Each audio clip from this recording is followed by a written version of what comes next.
Hello, everyone, and welcome to the 37th episode of the Exploring Antinatalism Podcast, a podcast all about the subject of antinatalism created by Anti-natalist. My name is Amanda Oldphan Sukenick, also known as Foreverwolffilms on YouTube. And I'm Mark J. Maharaj, also known as Question Mark on YouTube. And today, we're speaking with the musician behind the recent album, No Child Left Behind, accomplished anti-natalist singer and songwriter, A.K. Hunter.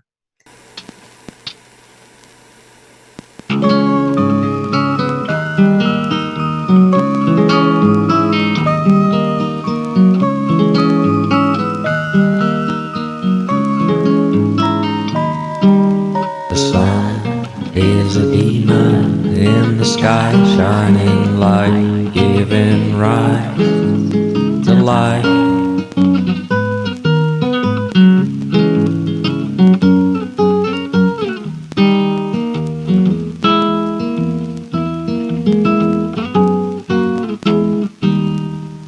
The sun is a demon in the sky, shut it off and let everything die.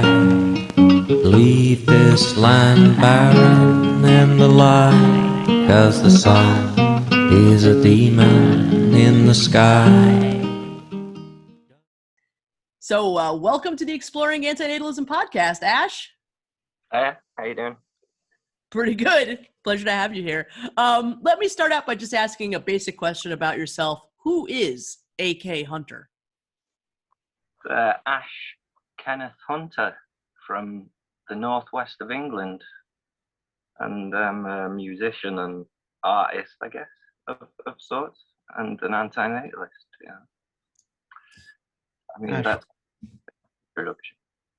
why are you an anti-natalist?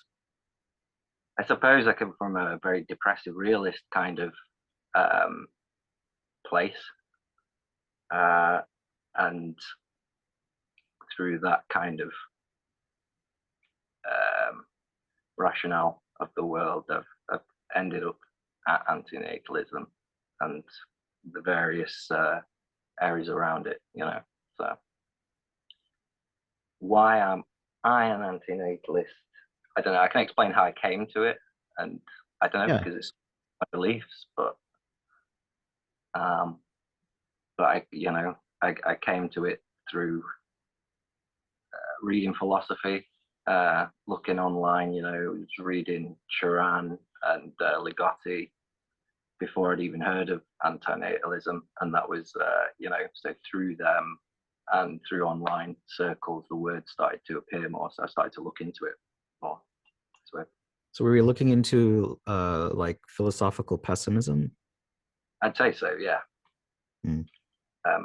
Big fan of Mark Fisher and cultural theory and stuff like that, and into politics and geopolitics and stuff, state of the world, etc. So that's just something that interests me. Ash, you are, of course, an extremely accomplished musician with an impressive touring history. Can you tell me anything about your history of making music? When did you start playing music, and how long have you been writing songs? Since I was really, really little, really. I think my dad, he bought me my first Pearl drum kit when I was 3 years old. It was far too big for me to play, but he was a drummer, and I think that's what he wanted to do. And then when my mum remarried, moved into a house with 3 other siblings and just loads of musical instruments, a house full of musical instruments. So, and records and albums, and that was just kind of, it's all I've wanted to do. That's all I kind of know in that context, really. So I don't know, I guess I started my first writing songs when I was about 6-ish, putting pen to paper and getting my friends over with access to a load of musical instruments, but no know-how of what to do. But that was the first start of it. And then I've been in lots of bands throughout that time and performed on my own. Haven't done a lot of touring, haven't got an actually impressive touring history, but I did, I've done a couple of bits that, I'm proud of. Well, I read that you had opened for Badly Drawn Boy, and I was very impressed by that, I have to say. I used to be like kind of obsessed with them back in the day. So Really? that's pretty awesome. I mean, that's quite a touring history as far as I'm concerned. A couple of years ago, he goes to Ireland kind of every now and again.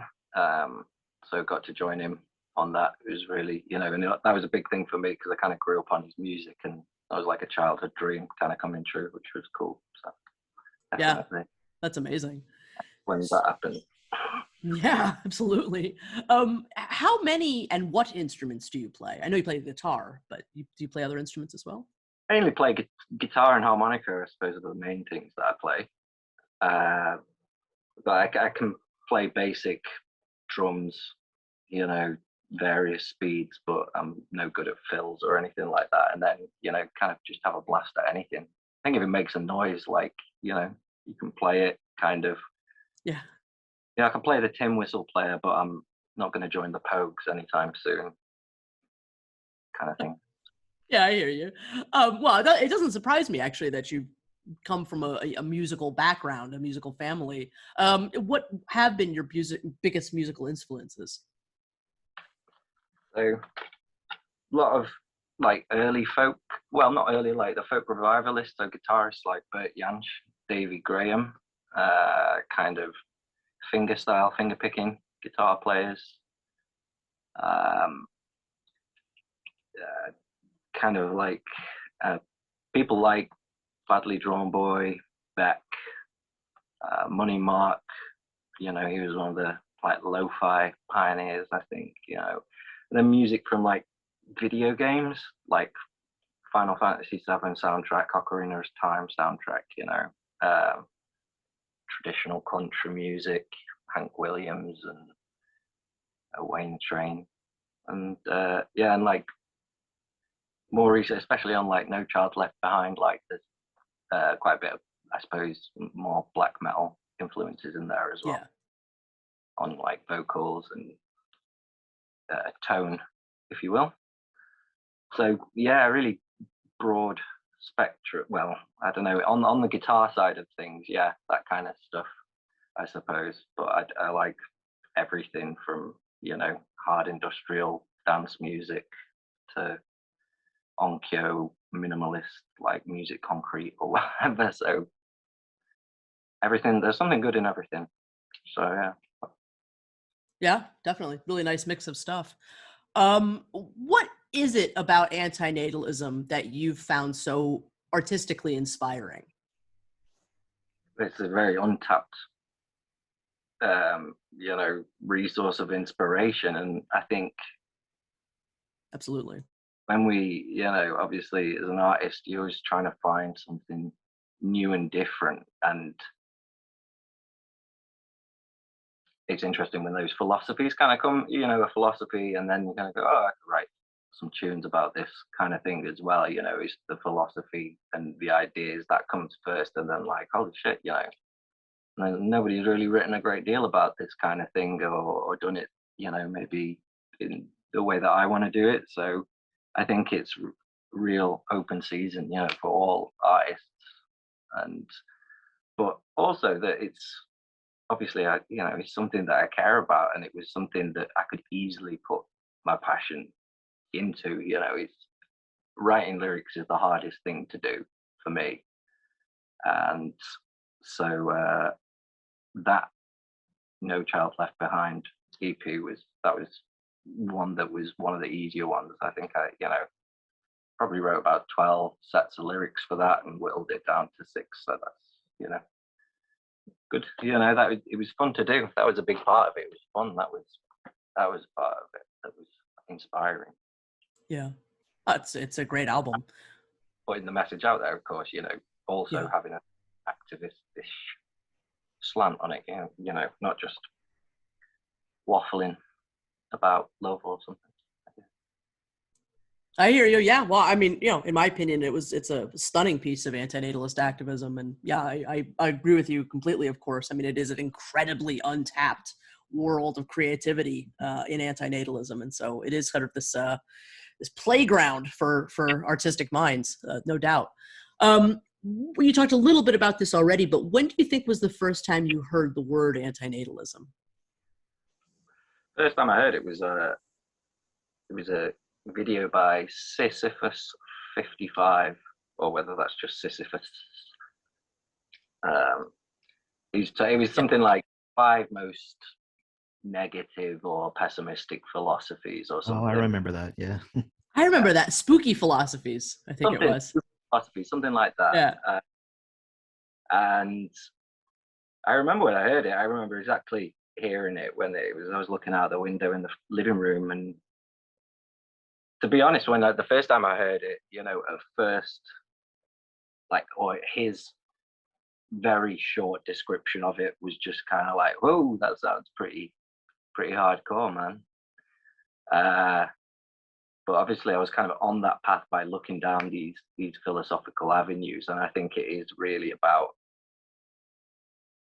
I came to it then further, and then it made way more sense than just a few kind of bullet points in a spooky philosophy video, if you will.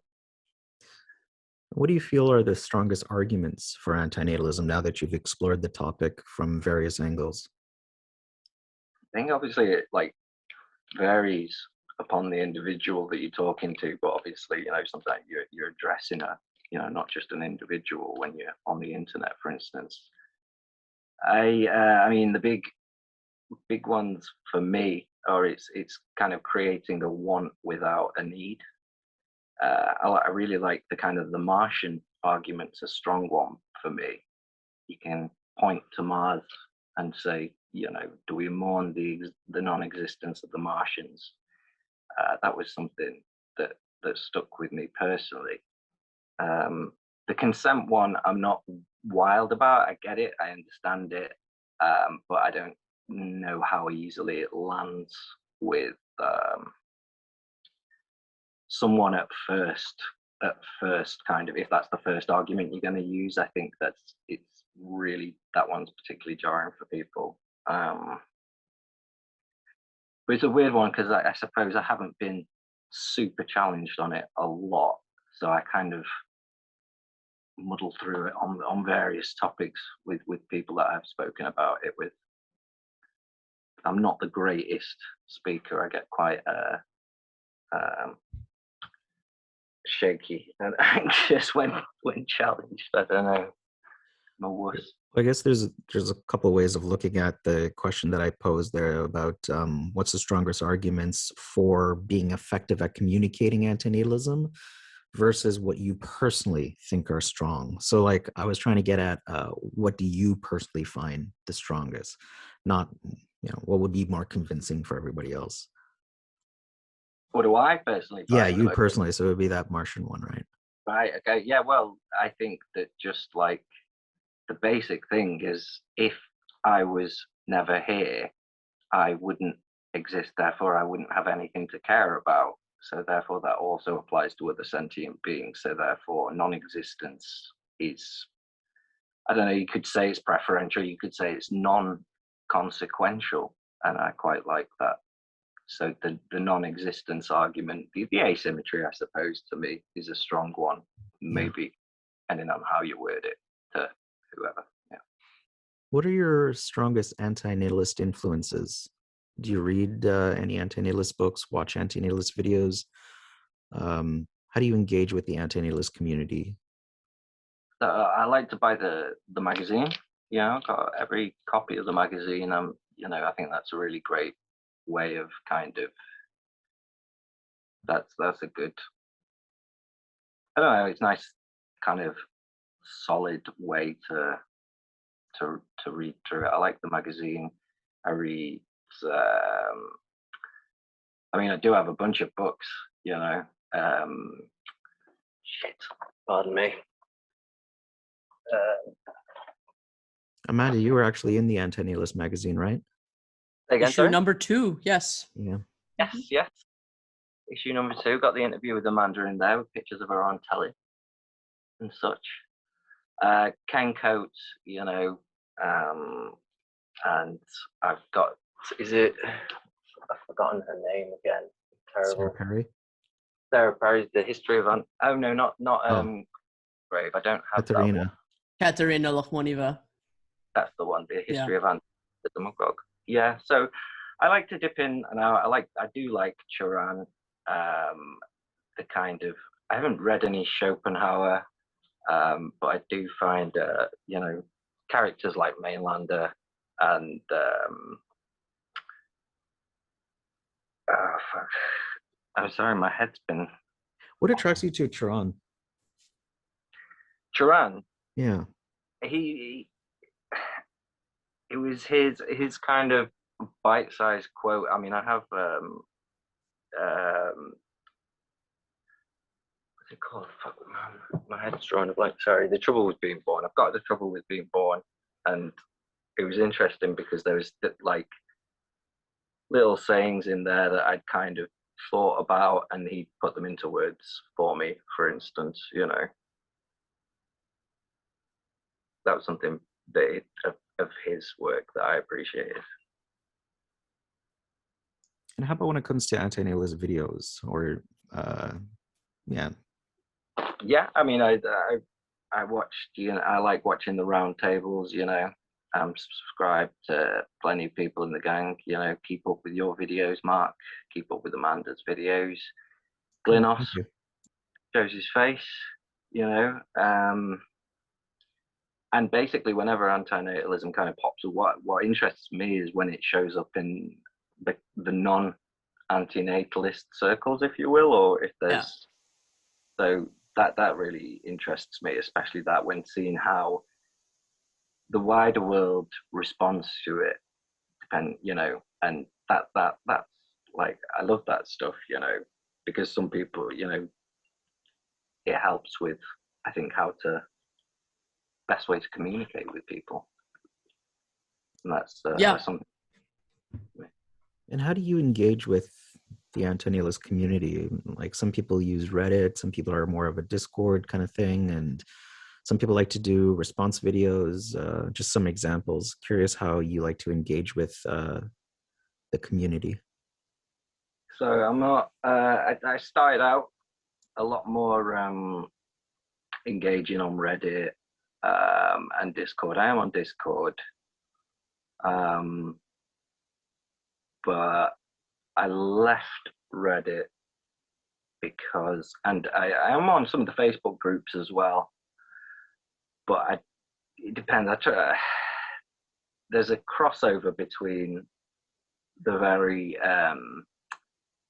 misanthropic, shall we say, and philanthropic ideas about antinatalism sometimes on message boards and stuff. So there can be a lot of violence or just hateful language that isn't, in my opinion, useful.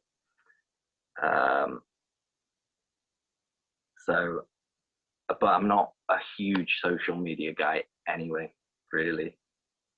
The hateful stuff that you saw, that was on Facebook, the Facebook groups? When I say hateful, when I'm talking about like child hating, parent hating, whatever, that kind of stuff. Yeah. So more of a kind of sometimes, I don't know, it might be a nihilist kind of point of view, which is latched on maybe to something in antinatalism or, anti-sentience kind of, sentiments. So just certain groups I don't engage with as much. I did start trying, but I'm not much of a social media guy, and I don't take to it too much. So, but I wanted to highlight that one of the reasons why you wouldn't be comfortable in those particular spaces is because of the type of hatred or what's it called, misanthropy out there. I think it's when a page, for instance, can become awash with that kind of stuff. It feels like there's no balance, like that, or like kind of like, all right, I don't think maybe I'm not on the same. This isn't the group that I want to hang out with. Basically, they might agree with the same philosophy as me, but that doesn't necessarily mean the prescription's the same, or how you go about expressing that. So that's the, but I still engage. I try to when I can. Yeah. As you know, Ash, anti-procreation is sometimes broken up into 4 general schools of thought: antinatalism, ephilism, vehement, the voluntary human extinction movement, and child-free. Can you share some of your thoughts about each of those? Yeah, I like sharing as separate parts of the movement, like sharing thoughts on that kind of thing. I think they all affect aspects of one another.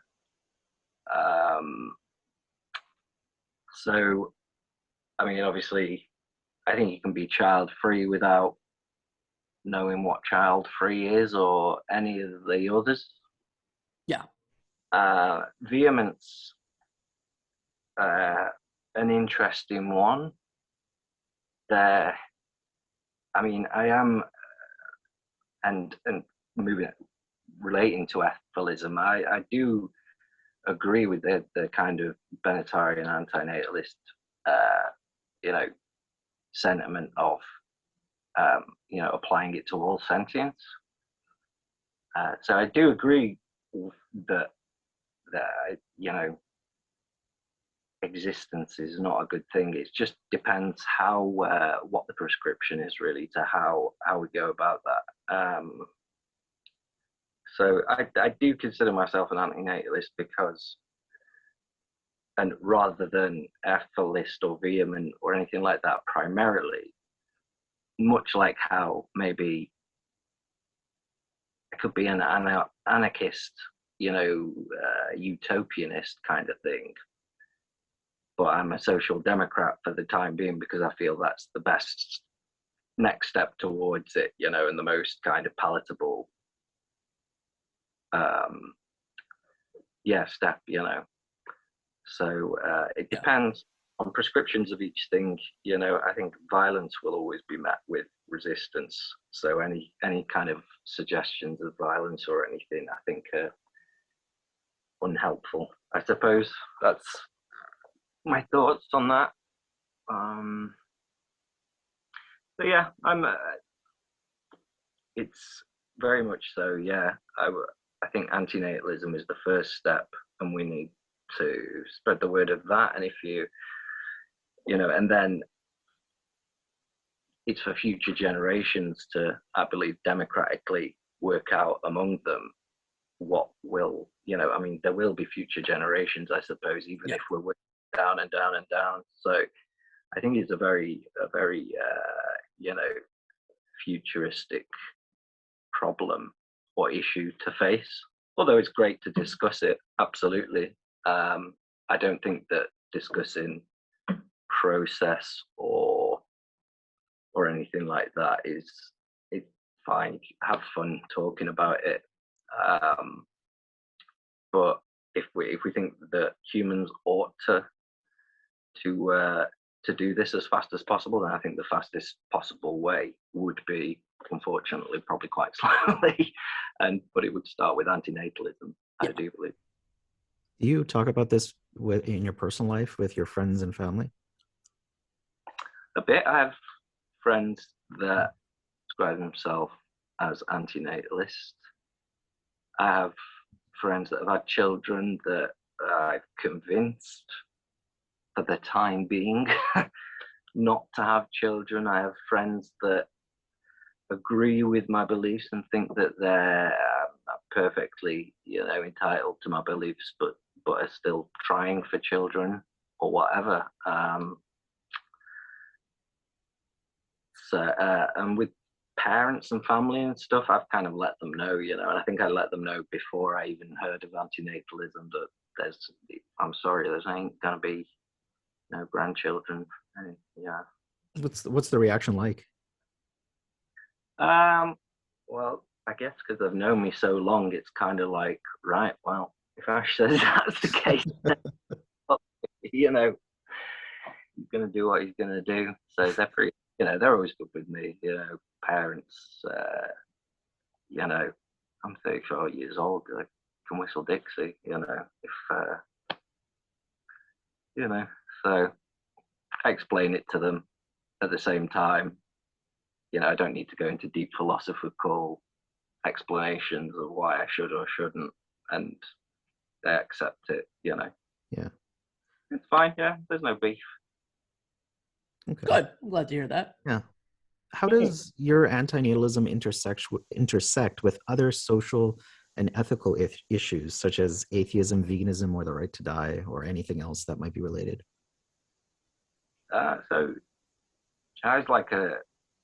I ate a vegan diet from the age of 19 till about 25, at which time, I became an alcoholic and was living a very, I don't know, it's a really easy cognitively dissonant life. But when it comes to what's great is that antinatalism revitalized my vegan kind of diet, and that was always a thing that I think I spoke about with people when I was vegan those years ago. People would say, well, would you rather that cows and chickens wouldn't exist than that? And I'd say, fuck yeah. I'd rather cows, chickens, and pigs didn't exist than be living a life of suffering, in farms or whatever. So, I can easily extend that to antinatalism. And it's just, it's been a year now since I got back on a plant-based diet, and it's just good.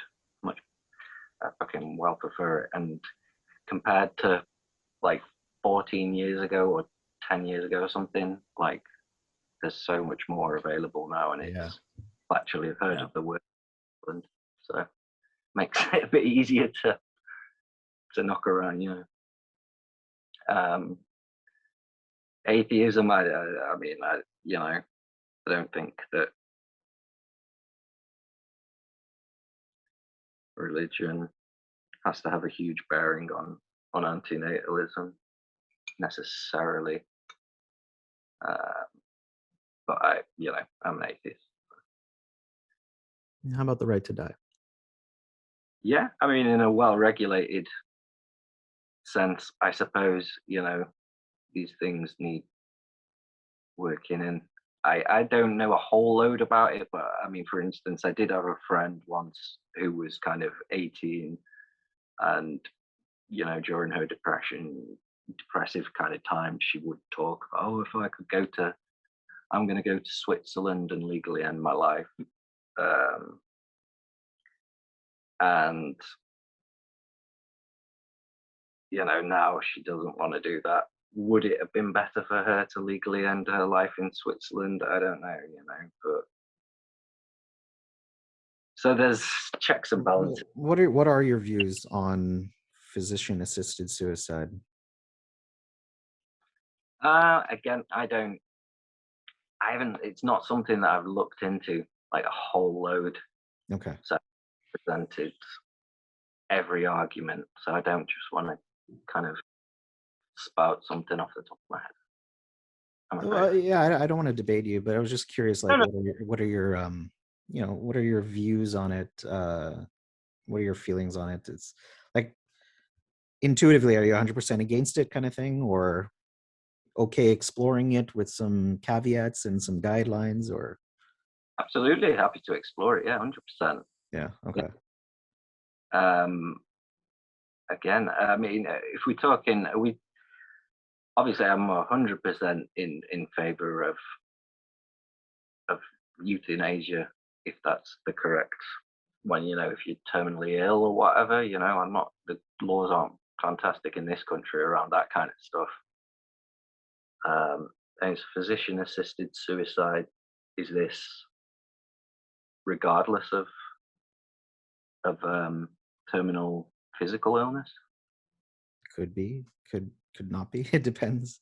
In Canada, they've extended it to beyond people with terminal illness. So you don't have to be terminal to apply. Okay. Every death has an impact in one way or another. So I guess it's a case of working out, weighing up in each individual case. Do you think death is a harm? No, I think it can be, it has consequences that Yeah. are, of who knows, kind of unmeasurable. Whether those consequences are good or bad for the living. They have consequences. I know that's kind of vague. What about consequences for the individual? Did you read Benatar's Human Predicament? I didn't. No. No. So there's some that argue that I'm gonna botch the argument, but that you deprive a person of all of the good things that can happen in the future, and that in and of itself is a harm to the individual. Now, of course, you prevent a lot of bads, but that still doesn't take away that there's still harms, right? And we have an interest for our for the continuation of our consciousness, our identity. So the annihilation of our identity is can also be seen as a harm. So I was just curious because like some people see death as, for the person, could be neutral, right? There's nobody there, who could be harmed? Some people see it as a deprivation. Some people see it as a good. So I was just curious, yeah, how do you view death for the individual, and as you were mentioning, consequences to others?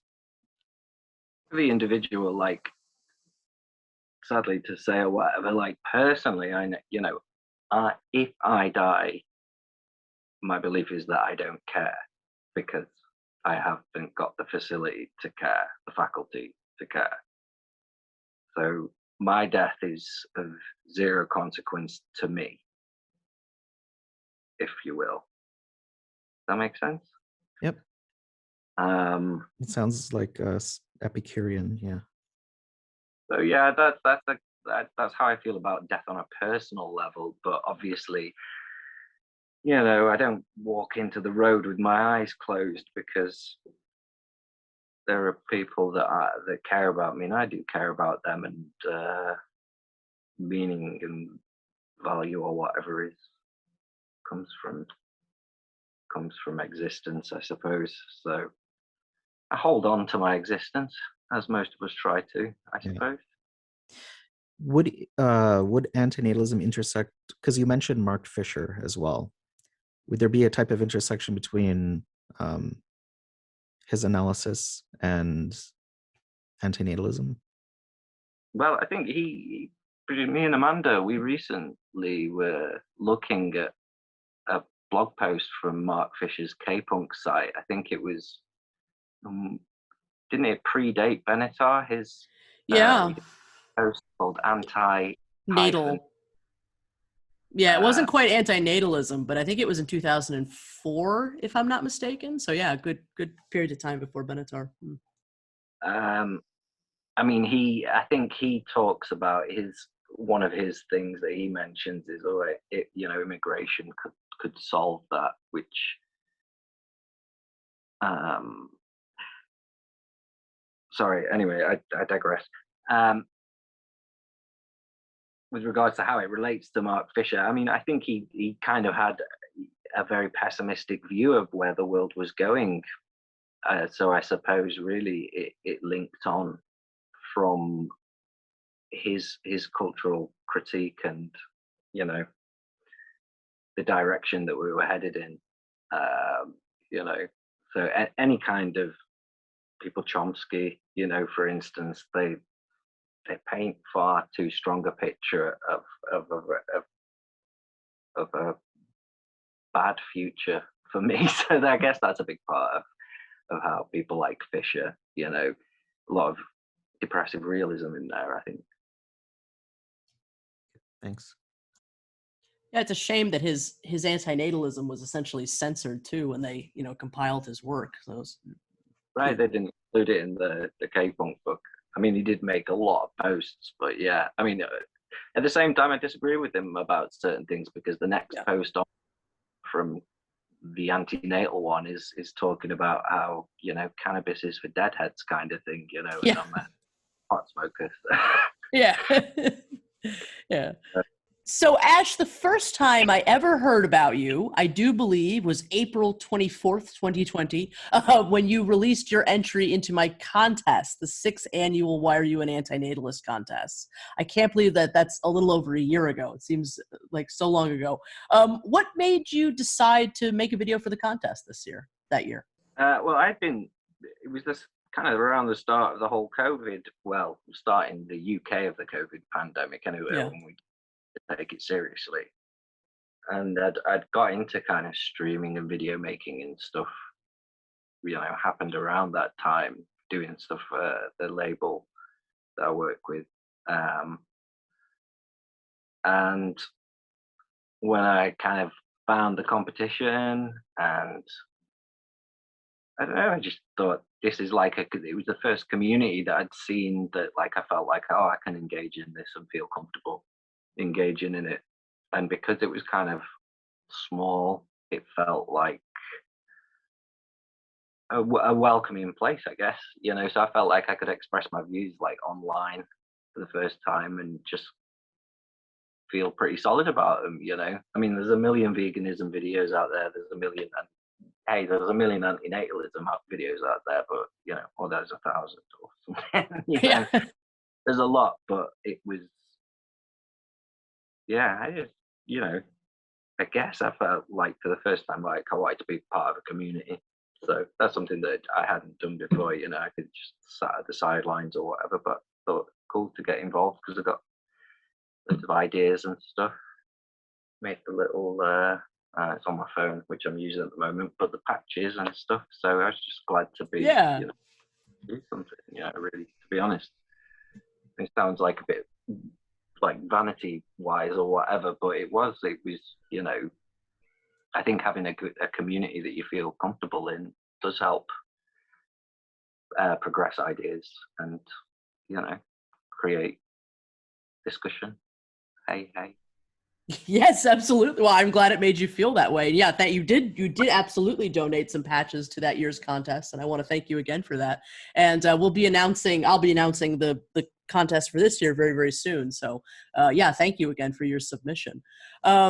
When you first began your channel, as you just said, you were doing some live streams at the time, a couple of them featuring, various older anti-natalist content that you had found and that you'd really liked, which was really awesome, because there's a lot of content gets produced, but it doesn't really get seen past a certain point. So I loved that idea. Can you tell me a little bit more about these live streams that you were doing, and do you think you have any, plans in the future to do more of them? I don't know. So that was great for me because that was on World AN Day last year, I think. Was it? Yeah, I think you're right, actually. Yeah. Like a 6-hour stream or 4 hours or something like that. And I was just kind of going through a bunch of stuff that I hadn't seen before or that I thought was, good to show. But I was really into live streaming at the time. The bug has evaporated a little. I think I probably overdid it. But who knows? Potentially. Yeah. Cool. So it's just something that I was really enthusiastic about at the time. My enthusiasm goes up and down. That's fair enough. That's fair enough. You have 2 YouTube channels, 3 actually. It seems one of them is sort of auto-generated, if I'm not mistaken, which is actually kind of cool. Why have you decided? Oh, go ahead. Sorry, go ahead. Oh no, I think that's through the record label and stuff like that. Okay. Okay. It's not. I don't have any control over that stuff. Oh no, I didn't assume so. What I just was curious what your decision was to sort of split your material into 2 different channels was. I mean, there is a different. The music you're producing on each is quite different in many respects, but I just was curious to ask you that. I suppose because did start it off as a specifically anti-natalist channel, and that probably doesn't cross over greatly with kind of the middle class boomer audience that most of my music seems to be appreciated by, or children on the other channel, you know. Yeah, I can understand that.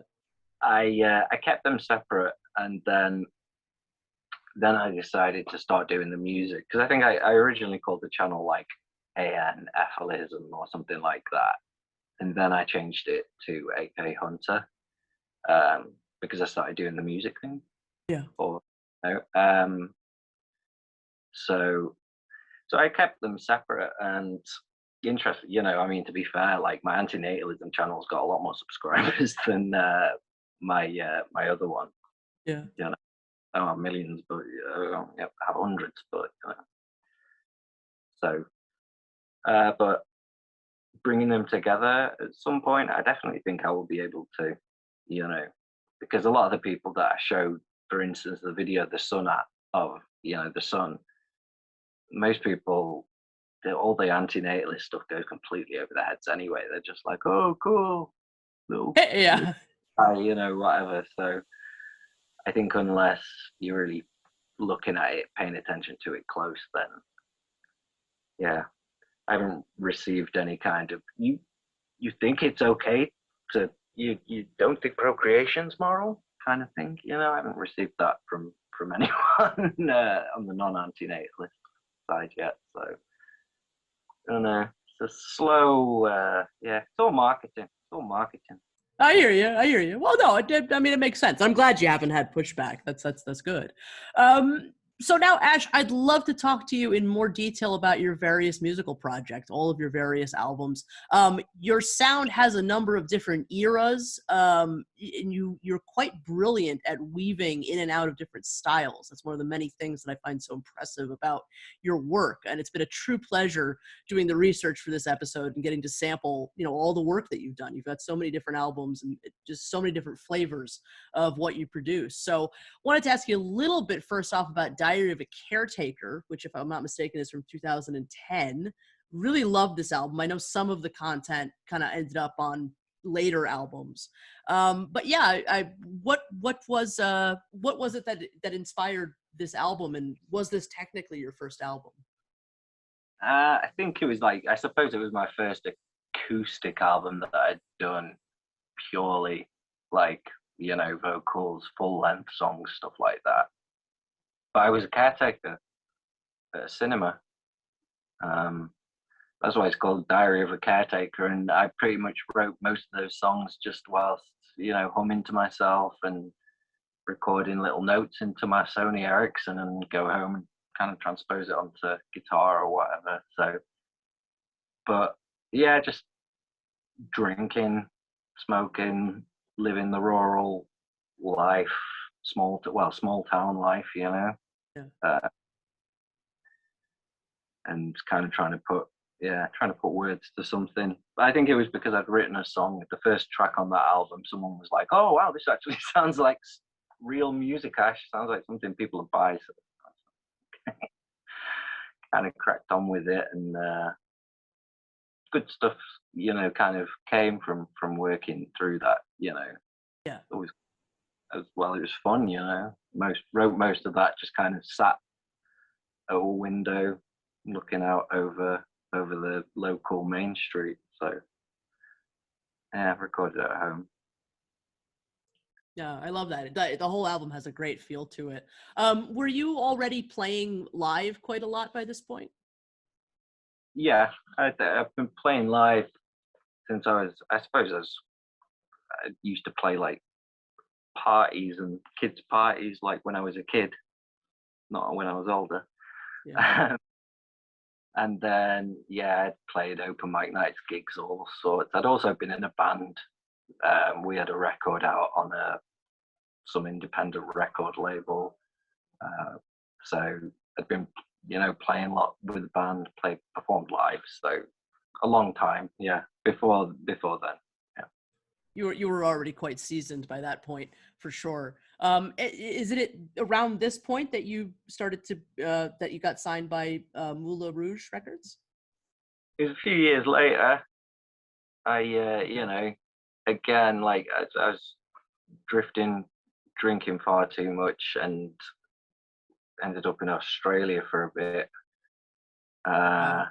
Then, you know, trying to work and stuff, and then came back and thought, like, give the music thing a proper go.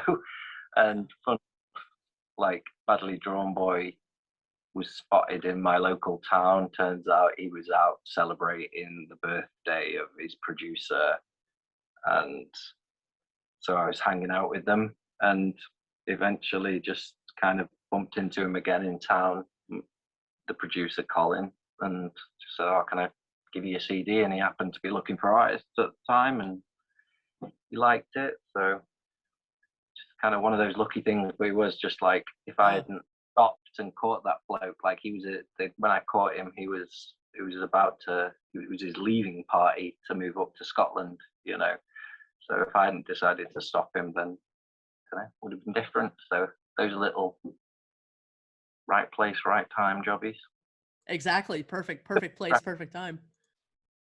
What did you say? I'm sorry. With a bit of preparation. Right. Well, that's amazing. So I don't, you know, I might be kind of getting some of the chronology out of whack, and I do apologize if I am, but as far as I know, then came the absolutely gorgeous album Rural Music, which I absolutely love. I've listened to it quite a few times now at this point. Please tell me about, you know, how this album came to be. What was it that inspired, you know, Rural Music? I'm surprised that like that's really your bag, to be honest. It's such a hopeful, optimistic record. Oh, I love all kinds of music. You know, it doesn't have to be dark and grim for me to love it. I love a lot of whimsical, nostalgic work. To be honest, I love dark and miserable music. So. Yeah, well, it's rural music because it was written in like I say, a little rural Little England town, and to be honest, like my perception of the world was very much a Little Englander kind of view. So it really kind of sings about and talks about and has that feeling of cozy, everything's okay. You know, it's mostly songs about their hometown where I live, though, really. But you go to any small town in England and they're all the same, you know, small communities of people and small pub culture and local festivals, things like that. Just, yeah, so a lot of dreaming of the magical, non-existent life that no one ever has, except for me in the Cotswolds or something, probably. Something like that. So, but yeah, just a kind of folky, you know, it was mainly about the guitar and the songwriting for me, though. That's always the production, all that stuff wasn't something that I, you know, not that I didn't have a hand in it or couldn't have a hand in it. It was just, I'm like, oh, I'll leave that stuff to you guys. You've got the connections there, you know, they knew. And yeah, so, and one of the tracks got on a movie, Eaten by Lions. Yeah, got the opening track on that. So I'm stoked, like, just for that kind of commercial success, because is that kind of commercial, you know, it's a commercial world when it comes to that stuff. And it is nice, you know, kind of non-offensive music. Not exactly going to challenge many things, but you know, it still has its place and people enjoy it, and it's, you know, nice music. It's good. I'm proud of it. So. I'm glad to hear that. You should be proud of it. That was George and the Dragon that was in the movie Eaten by Lions, correct? Yeah. So I mean, that title can kind of give an allusion to the, you know, kind of Little Englander kind of thing. You know, a lot of it is based on childhood stories and stuff like that as well. Read as a kid, you know, that kind of, yeah. Molly and Damien went to the farm and or Mr. Ben and shit like that, you know, children's shows that I grew up on. Yeah. That little, like, magical cartoonish view of the world, definitely. No, I hear you. Well, I mean, I was going to talk about this later, but I mean, there's something that I sort of work with in my own stuff too, my own art, antinatalist art, mixed with all the other kinds of art that I do. And like, there's a certain tension in your work that I think is, I relate to a lot. I kind of label it this tension of between archivist and extinctionist. So it's like, I love to sort of like archive the things about life that I love and pay homage to them. Like, a lot of the other stuff I do does do that, but I'm also an extinctionist. So it's like, it's very strange to sort of have this tension in one's work of like, holding up high these things about life that we love, yet also while having this diagnosis of life that is so bleak.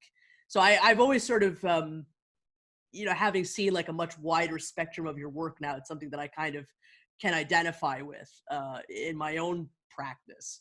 And I think you do. I think you hold that tension very, very well and very interestingly. And I think are able to fluctuate between them in a really interesting way. And I think you are a great lyricist and a great storyteller. And it's clear that you're sort of telling the story of your childhood. And I really love that about your work. Thank you.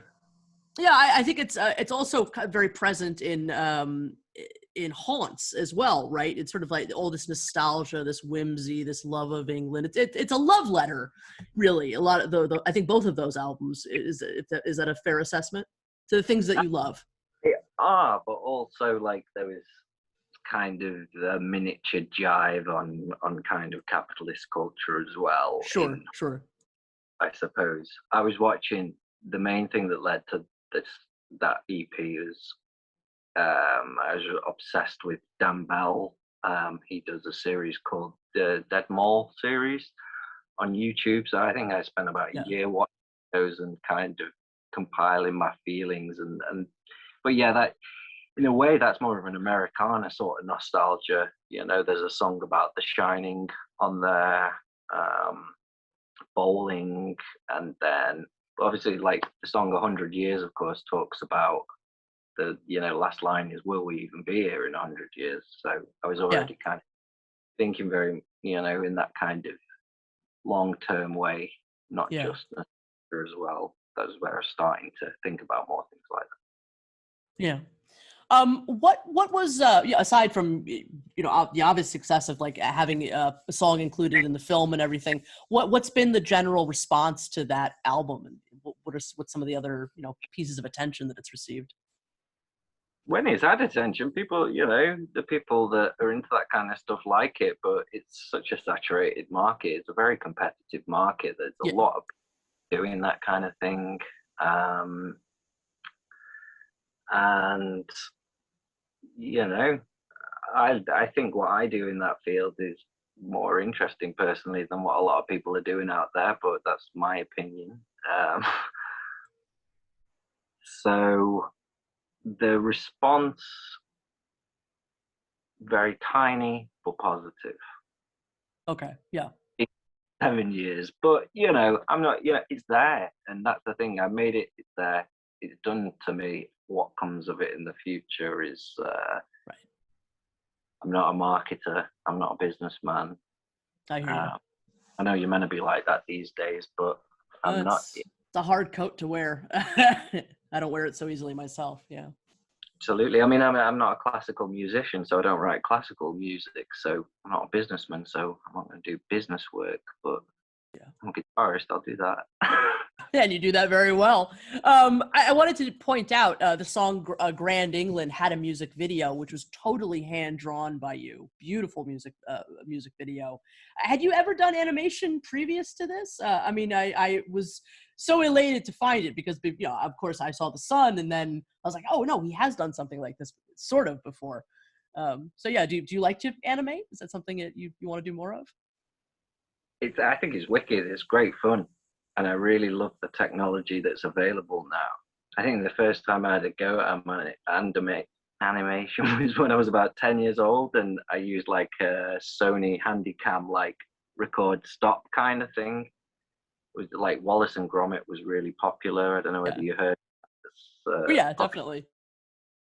So Nick Park the guy that created it had a studio over in Altrincham, which is just a town over. So it was like, oh wow, local guy, you know, that was something that I was into.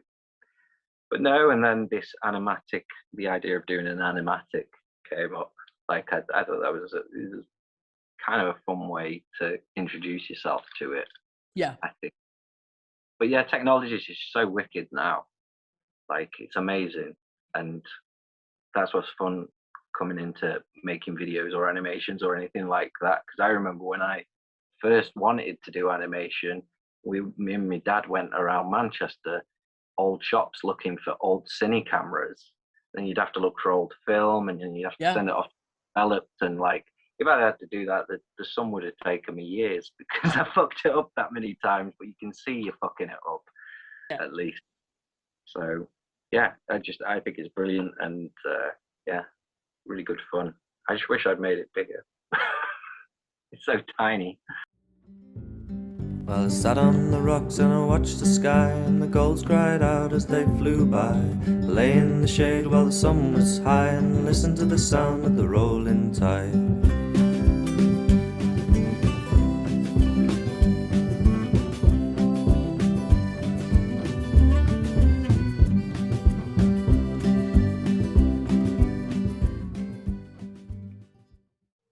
Is that you as a kid on the front cover? Yeah. Okay, that's what I thought. Yeah. Isn't Milk brilliant from a British TV show called The Fast Show at the time? Oh, okay.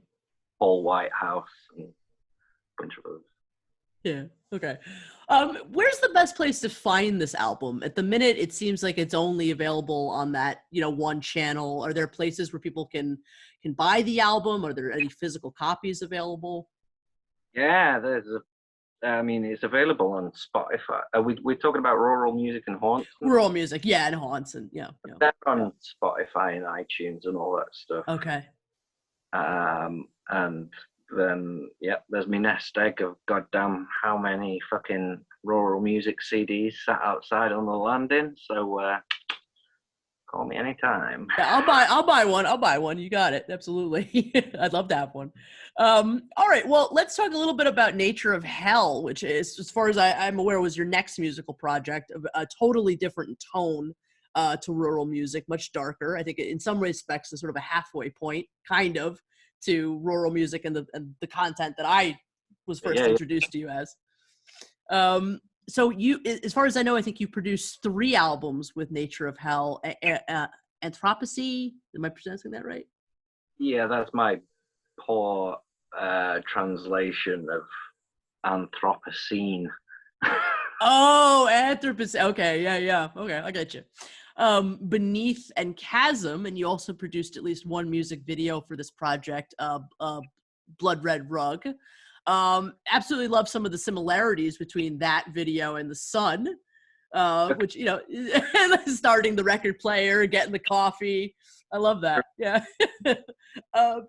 What can you tell me about Nature of Hell? The project that I started with a lady, she's in her 60s, met her at an open mic night, and she just writes lyrics and I arrange music. That's the main thing, really. I think I've written a couple of vocals for that project, but none of the vocals are mine other than a few tracks. But really it's a kind of just a fun side project I learned a lot about production, music production, recording and stuff like that just at home. So it's been really valuable in that sense, and just this, it's good to make music with somebody who's enthusiastic. We did 2 more albums as well that are yet to be released. They're not complete. But those will be the last ones of that project. Okay. So yeah, I mean, that's just something, a way to kind of try and get the darker, heavier music out, just a good opportunity for me to do that, because she's an old rocker into Status Quo and fucking Scorpions and shit. So yeah, it's black metal stuff. Yeah. What do you think? I don't care. We're doing it anyway. Well, I really enjoyed those albums for sure. So unfortunately that project is ongoing, but towards the end of its life cycle. Yeah, we've done live performances, kind of like home live performances, Okay. Each time we release an album, obviously the last couple of years or whatever have been real fucky.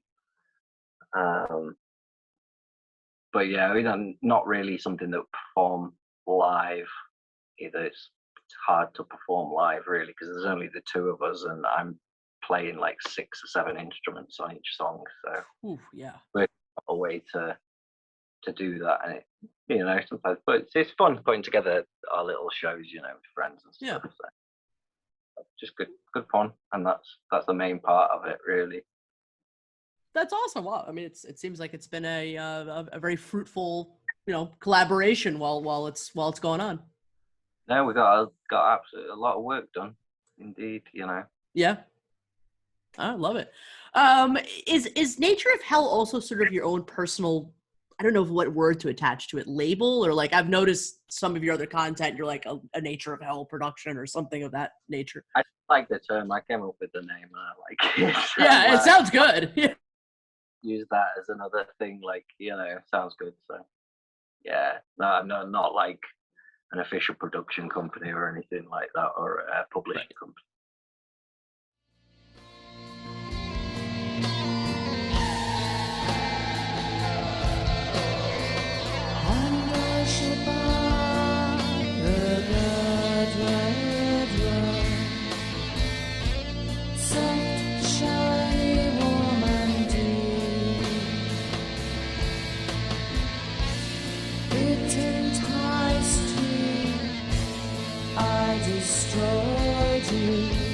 Safe with my secrets, I shall see.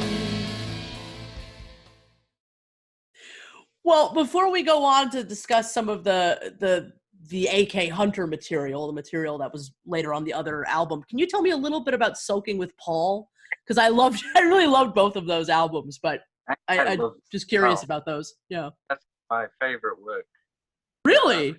That was with a guitarist that I've been friends with since we met in high school, and we're in various bands together and stuff, and developing that kind of Hawaiian guitar sound and then really slowing it down, so kind of applying the techniques of DJ Screw. I'm a big fan of like chopped and screwed hip hop, and then Vaporwaves appeared and stuff, so kind of squishing it all together in a way, and with the whole climate change vibe, I like that. It's like music for the end of the world as everybody's melting. I call it heat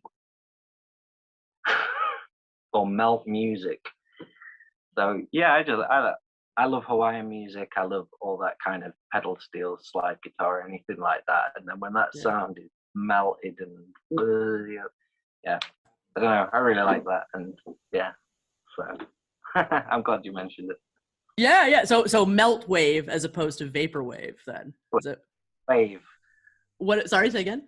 Heat wave. Oh, heat wave. There you go. Okay, yeah, I love that. Yeah, it's got a very like surf kind of quality to it, and then it's yeah. I mean, there is 2 of them, and one of them's like performances that we actually did, and then another one, the second one, tracks that I'd taken and mixed up with a whole bunch of like weather reports and like antidepressant adverts and stuff like that. Yeah. So I'm really pleased with that. I listened to it I'm probably the reason it has 40 views. I've listened to it a couple of times myself, so I'm in there somewhere. So I wanted to I think this is kind of a good segue, but yeah. So I think when we first started communicating, I think you had just put out 4 years Somber in 2018. Maybe it was actually later than that. It had to have been later than that. Never mind. Yeah. But anyway, I think that was the first thing that you had sent me. That's probably where my memory is going. This is a great album. I mean, it's mostly instrumental, very dark, very beautiful. And was this, am I correct in thinking this was sort of your first album that was in some way directly inspired by antinatalism? I'm afraid not. It was Oh, okay. kind of recorded over a period between 2016 and 2018.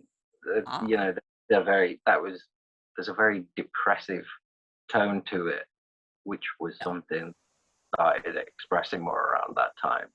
A lot of that was based off, and you know, I'm big into like 80s, 70s horror flicks. So a lot of that was based off the soundtracks from that kind of. So I'm sorry to disappoint, unfortunately. No, not at all, not at all. I was my misinterpretation of the material. But yeah, I can hear the sort of 80s horror soundtrack kind of influence in there for sure. Yeah.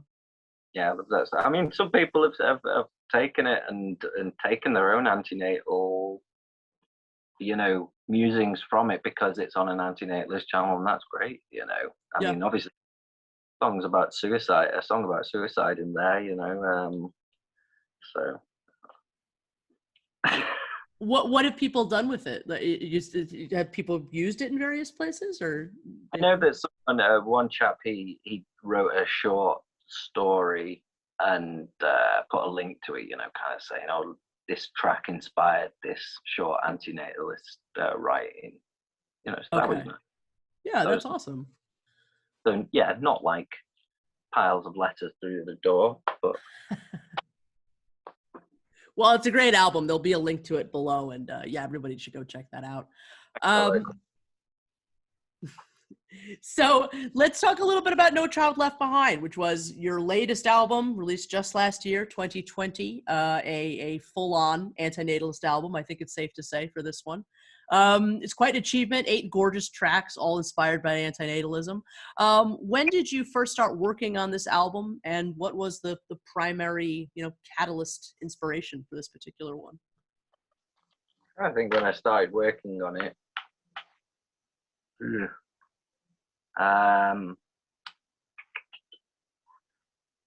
I can't think when I started working on it. It probably took me about 8 months or something like that, you know, roughly, maybe a bit longer, because I did stop and work on the song video for a portion of time. But again, like I was saying, like, because it was quite it was such an inspiring topic to me, I did actually produce it far quicker than most of the work that I do come out with, you know.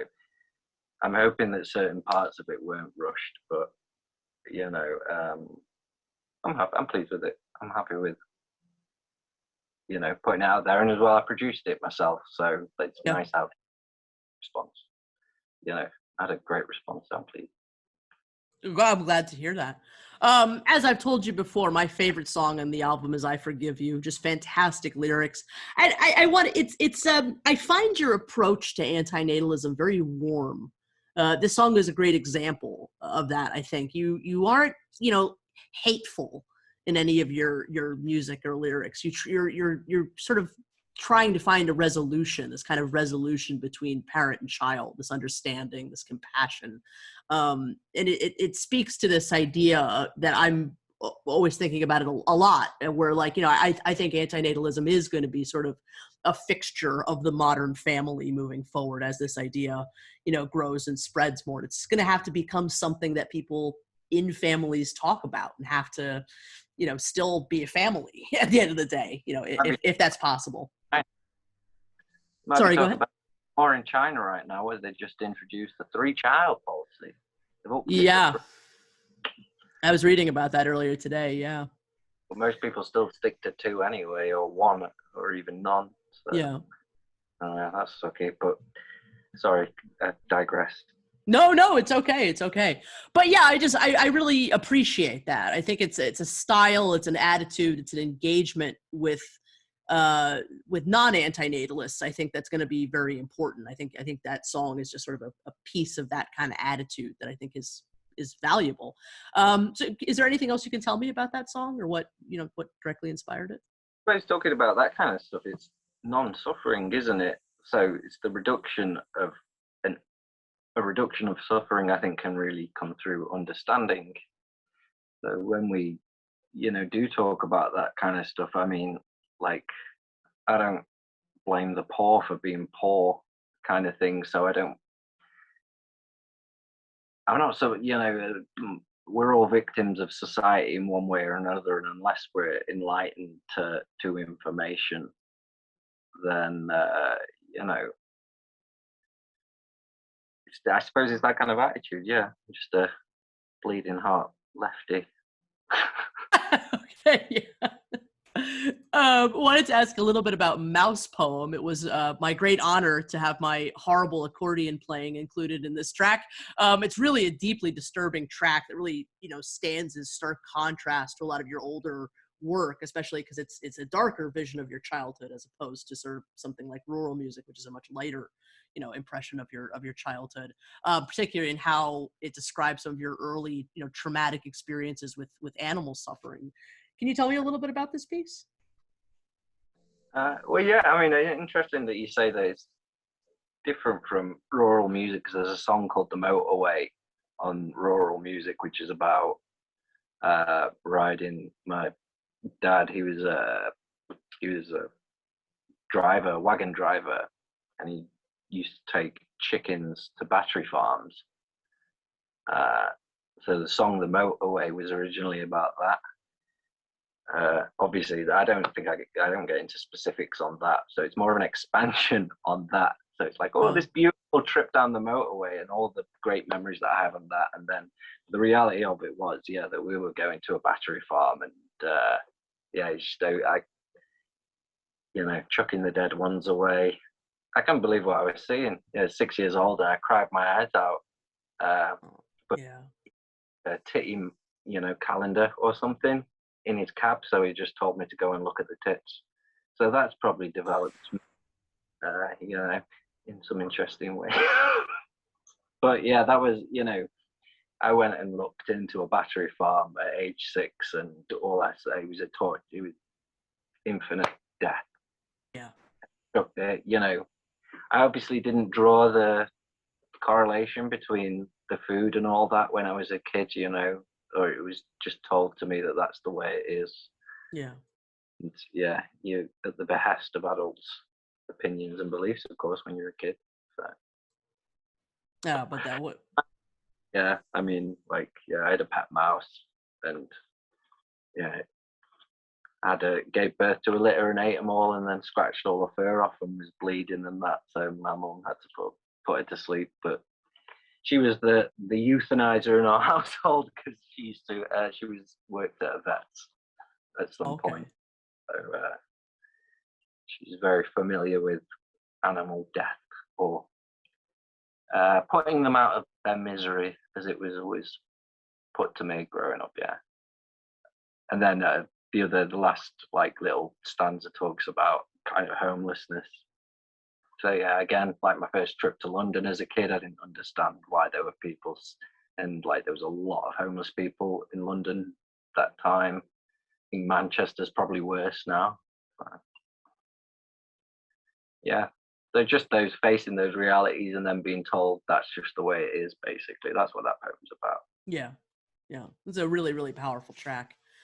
Accordion, that's spot on. Well, thank you again for using it. That was really a highlight of my year, if not life, to have an actual musician like my accordion playing. My hand is too fucked up now to do it, so it's I'm glad it got preserved a little bit there. Do you have any plans to publish any of the lyrics anywhere? To all your music, actually. The lyrics are all published of No Child Left Behind. I put them in the comments, the top comment of the video. Oh, okay. Someone asked me to, so I was like, oh. As for other stuff, I don't think I have, but I always try and sing as clearly and audibly as possible, so that everybody can understand my word. I think that's the thing for me. And maybe I'm doing myself in here, or whatever, but it annoys me when I can't understand what people are saying most of the time. So I guess I always clearly, but yeah, I don't know. I don't think there's other lyrics stuff posted anywhere. Okay. Okay. That's fair enough. I mean, you and I have talked about this in the past, but any chance that there will be physical copies of No Child Left Behind at some point, and anywhere where people can go, pay to download the album as opposed to getting it for free on YouTube? It's just for free on YouTube at the moment. It's something I think I will get around to. And the more interest there is, I think that's it, because I'm not interested about making money out of it. Breaking even would be nice, but I do, I want it to be fairly, worth it. I don't want to bust off a bunch of copies and then no interest. So, I do want to, possibly if this podcast gets me some more attention, you shall see. Absolutely. Well, I hope that can happen at some point. Do you think that, like, obviously I know COVID's been in everybody's way this last year, but once things open back up again, do you plan on playing that album live, or going around with it? Want me to, and can pay for the train ticket, and I've got somewhere to stay. If it's far to go, then yeah, sure, yeah. I've not got a big income, so I can't afford to kind of travel around off my own pocket, unfortunately. But I am happy to play. Like, if people want me to, that makes me happy. But yeah. Sweet. I hope you get the chance to do that for sure. Yeah, no, be good. I mean, like, and hopefully, yeah, with more anti-natalist meetings coming up, Yeah. That's something that'd be cool. I'd be happy to, if that's something that people are interested in. Sweet. Well, one of the tracks on No Child Left Behind is The Sun, which in its own, on its own is brilliant, but has the added distinction of having been given a hand animated stop motion animated music video, a painstakingly animated music video created entirely by yourself. And it's astounding, filled with references to all kinds of anti-natalist things from the past that you've put in there. But first off, what inspired the song The Sun? Fucking hot weather, man. Like today. I think I was just melting and just looked and said, the sun is a fucking demon in the sky. So that's how I write a lot of my songs. Usually just a little thing pops into my head and I can go from there. So that was the initial thing, and then of course, I was thinking a lot along those anti-natalist lines, and it was just perfect. Yeah. So, and again, it's not so. It is blunt, but somehow people miss the bluntness if they're not looking for it.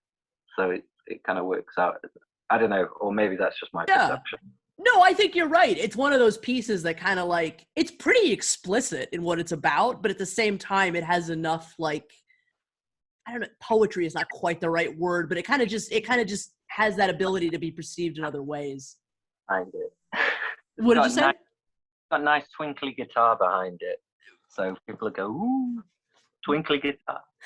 Yeah, I think that's probably definitely part of it. Yeah.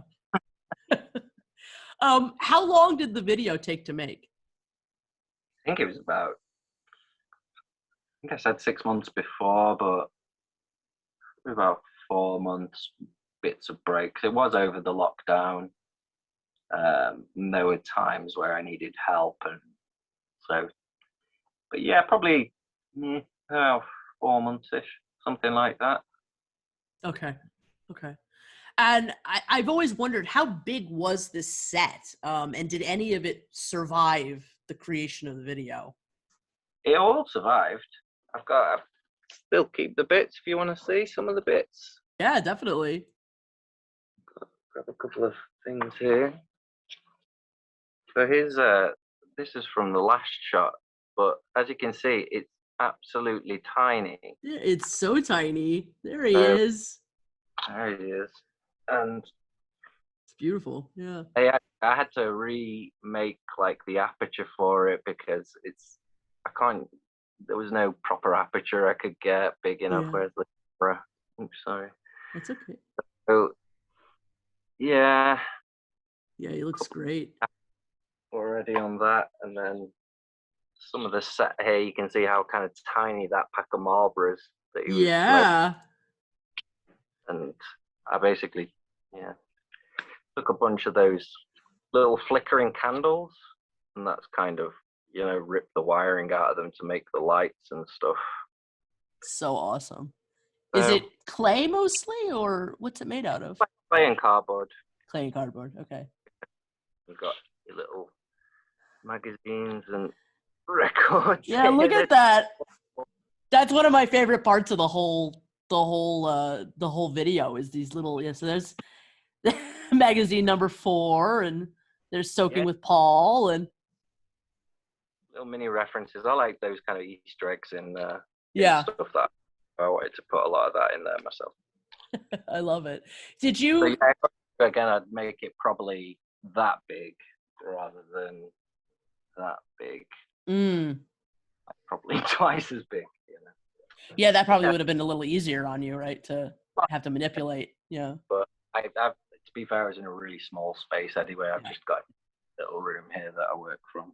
Yeah. Amazing. I mean, did you, when you were building it, did you take any like process photos or process videos? Do you think we'll ever get to see some of that? Yeah. I did plan and still do plan on kind of, hopefully, maybe before this is out, I'd like to, I don't know how long the gap is, but put out a bunch of, individual videos for each track as well. But for the Sun, I'd like to just kind of, show all the process photos as a kind of little behind the scenes video. So, I'd love that. But yeah, a lot of that stuff, like the set design and that, was taken a lot. I was hugely inspired by all your sets for the F-list and stuff. Oh, thank you. It's just I love that style where, as long as there's the effort in it, it shows and it looks great. If you half-ass something, then it doesn't look good. But as long as you put the effort in and it's strong, it looks good, I think. And so a lot of that, your work ethic or whatever it is, I hope that sounds okay. I love the style and showed me that I could do that myself. Oh, well, thank you, Ash. That means a lot to me to hear. And yeah, thank you for including part of the F-list in the video. That was I was hugely honored to be included in that.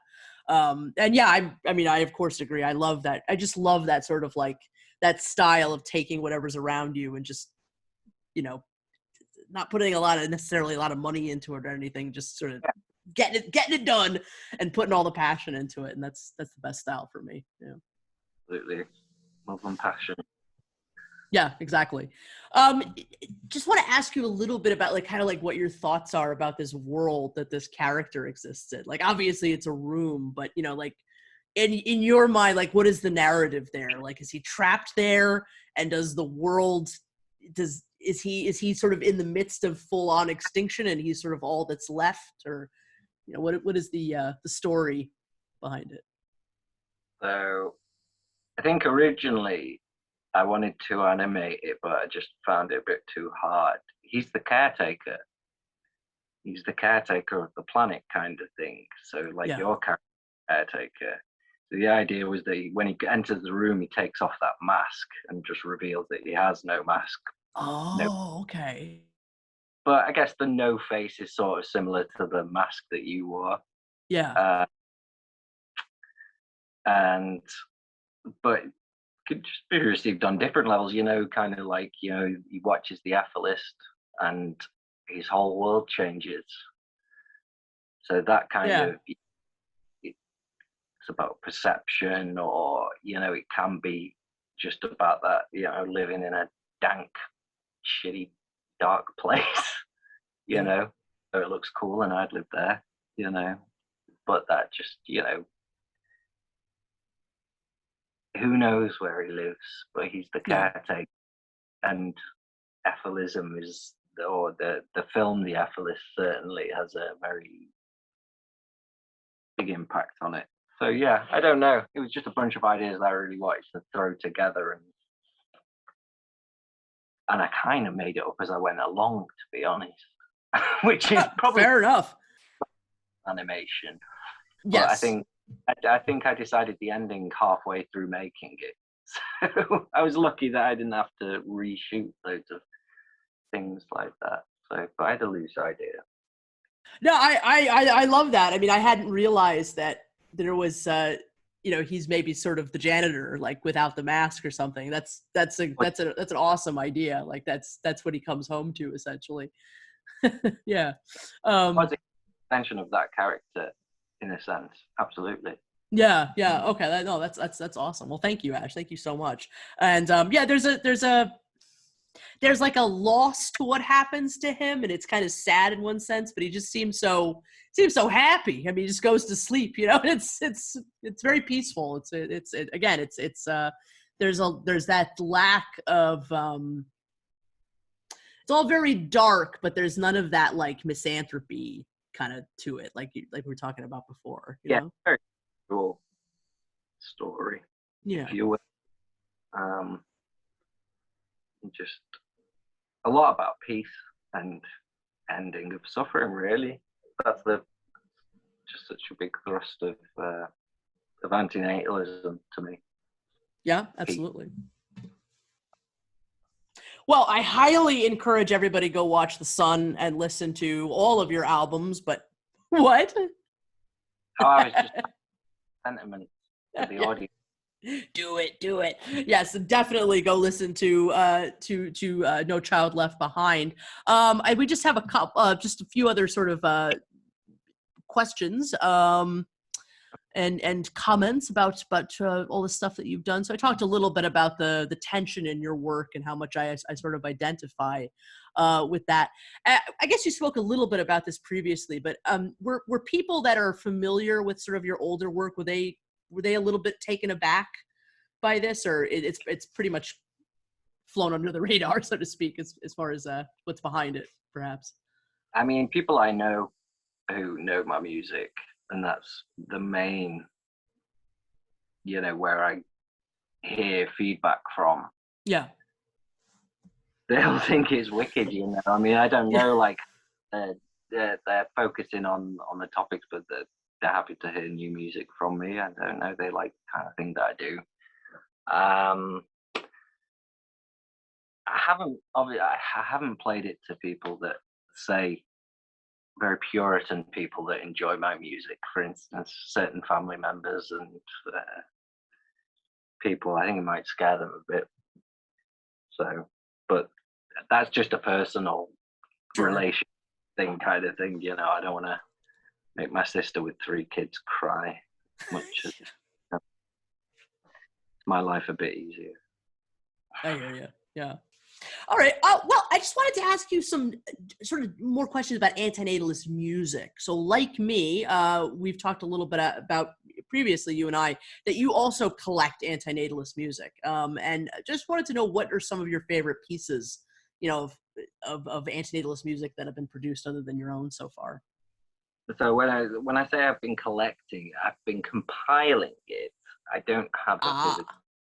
I'm not a big physical collector of music, just simply because of space issues. Like I do have lots of records and CDs, but I had to stop buying them just for space issues. But with regards to anti-natalist artists, obviously Maestro, I think he's, when it comes to the rap side of things, a lot of good stuff out there. British artist recently popped up. If I get my list, but Holotrop, like Holotrop, and they jumped the gun on me using the Dinosauria We poem by Charles Bukowski at the Open. It's the Born Into This.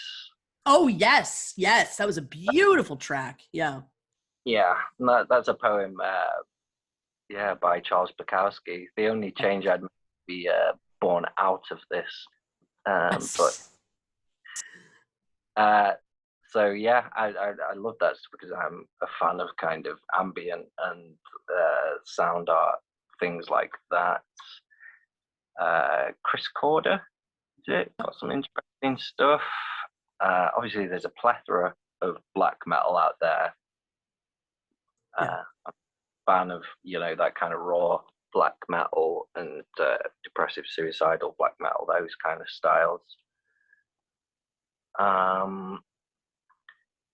So I've been looking for a while, and yeah, a lot of stuff, a lot of rap, and a lot of vocally inaudible. Yes, music. that's true. Then just certain, I'm trying to think of tracks out there. There was a question that the song "Kids" by MGMT had anti-natalist themes. That was a big pop tune 20 years ago or something. Yeah, or even Curry McCormack. Yeah, I've been building this list. I've been putting together a playlist for a Resonance FM, which is the London-based radio station of anti-natalist music. So if you do have any anti-natalist music, please do send me your links to ash@familyhunter.co.uk, because I need more. Cosmic Slam still grinding on stuff. He's really coming up with some of the stuff he sent me recently is great. Really love his bass and guitar work's really coming on. Yeah, he's very talented. Like a bunch of his oldest stuff as well, especially the really atmospheric stuff. Obviously, sad to see Creep go. Yeah, it's a big tragedy.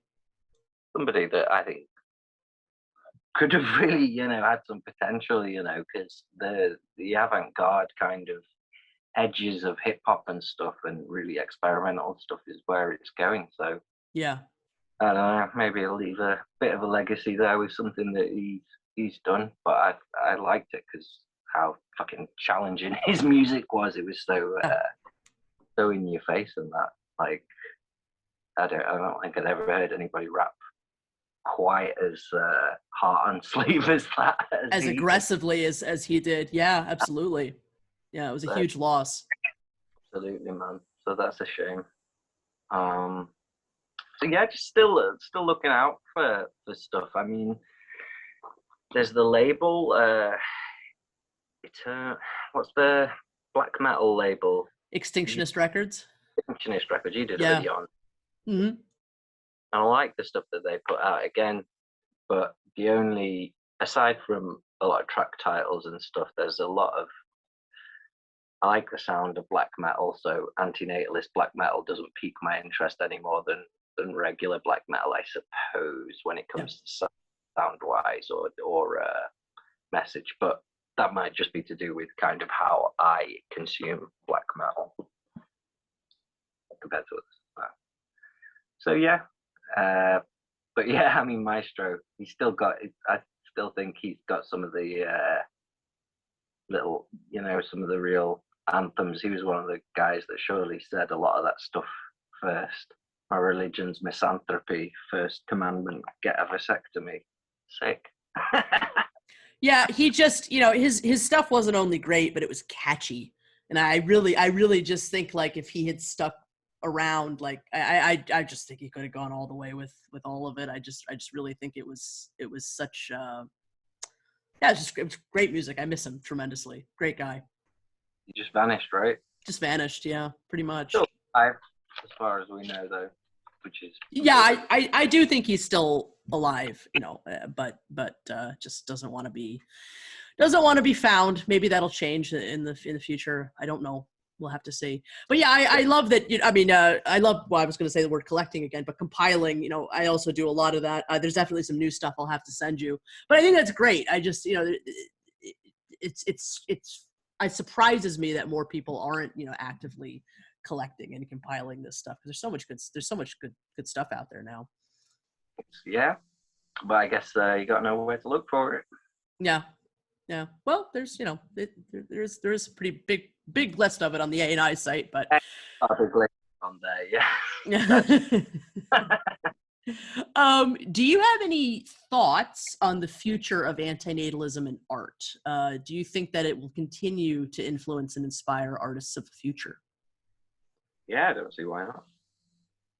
No, really. I mean, definitely, it's only gonna grow. I think, in our world of online communication or increased communication. I think it's only gonna flourish. How fast or how slow, I don't know, but yeah, definitely. I agree with you. I've asked you a little bit of this already, but I mean, how can people support your work? Can people donate to you? I will, of course, leave links to everywhere where you can be found, and where things can be downloaded. But yeah, how can people best support what you do? Just keep paying your taxes. I don't know, just leave a nice comment, seriously, or just a thumbs up or whatever. If somebody really wants a physical copy of something, then you can get in touch. Also, with regards to like any of the Ash Hunter stuff, moulinrouge.co.uk, and that's where stuff's available to purchase from, along with many other fine artists who I know. Sweet. Awesome. Okay. Do you think anti-natalism will continue to play a large role in your work moving forward? I don't see how it. I mean, when we talk about large role, I assume it can't not have a huge influence on me as a person and how I express myself.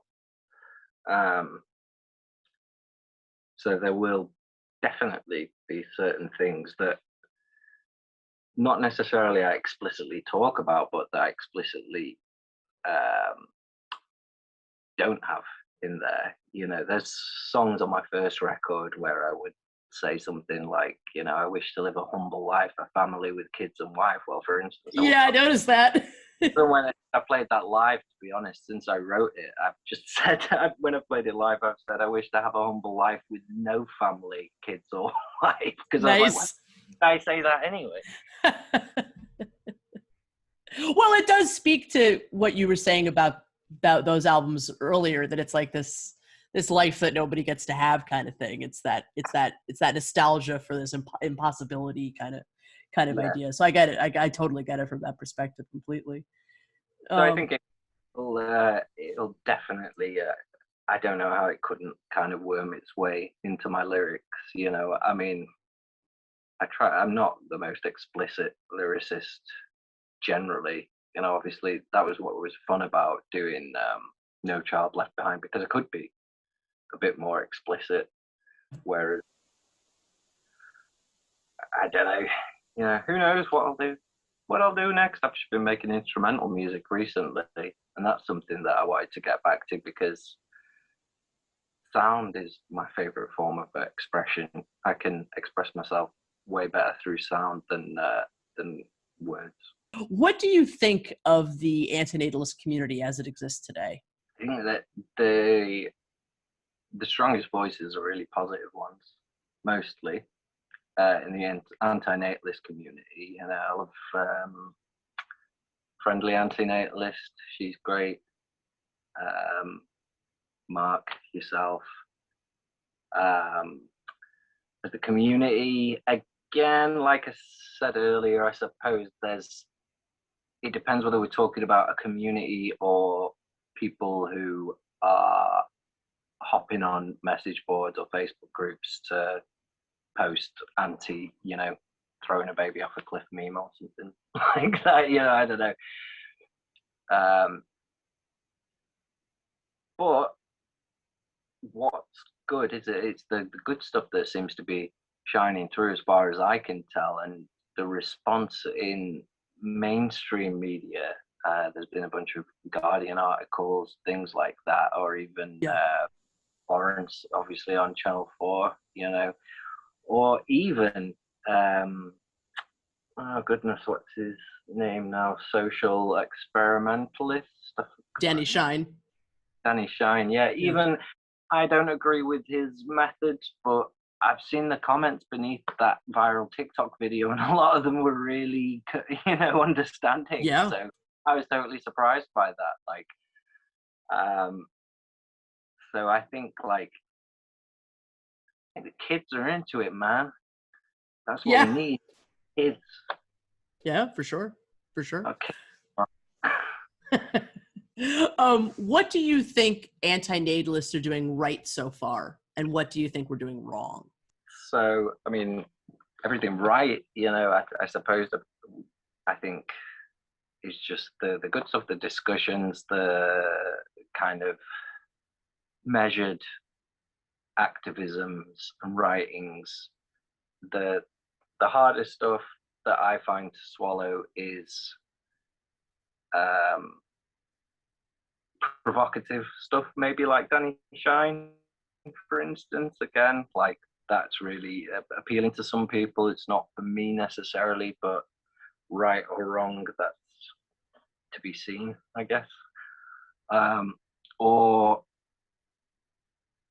any discussions of violent solution, I just think is never going to try. And violence always met with resistance, I think, as I was said. And so those kind of things, that's the only place where I think it really falters, because its optics are such a big part of a movement, as so many elections have shown, especially in this country, that it's easier to be smeared than venerated these days. So it's just, I think, just about basically,